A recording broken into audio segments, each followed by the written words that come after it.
মেহেদী হাসান হৃদয়ের নাম ঠিক না হওয়া একটি সিনেমায় শাকিব খান এই তথ্য দিলেন প্রথম আলো থেকে।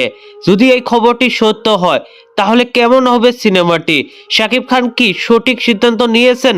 সবকিছুর বিস্তারিত নিয়েই আজকের এক্সক্লুসিভ।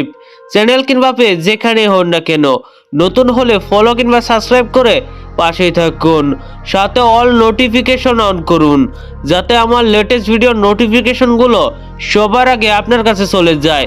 2024 সালে 3টি নয় 4টি সিনেমা মুক্তি পাবে শাকিব খানের।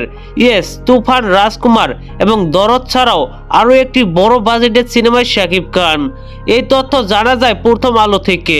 প্রথম আলো থেকে এই সিনেমাটির নাম এবং গল্প সম্পর্কে কিছু না জানা গেলেও মেগাস্টার শাকিব খান এই সিনেমায় চুক্তিভুক্ত হয়েছে এইটা নিশ্চিত করেছে।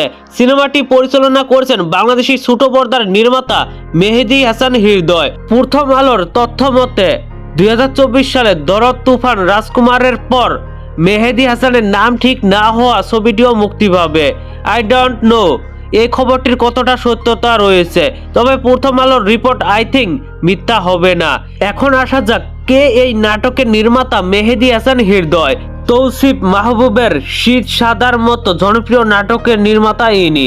আমার কোনো আইডিয়া নেই মেহেদী হাসান হৃদয় কেমন পরিচালক, কারণ আমি নাটক দেখি না। আর পরিচালক সাহেবের নাম এই প্রথম শুনলাম আমি।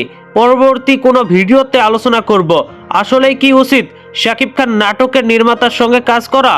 যাই হোক, আপনারা কারা কারা মেহেদী সাহেবের নির্মাণ করা নাটক দেখেছেন অবশ্যই জানাবেন। মেহেদী হাসান হৃদয়ের সিনেমায় শাকিব খান থাকাটা প্রয়োজন নাকি প্রয়োজন নেই?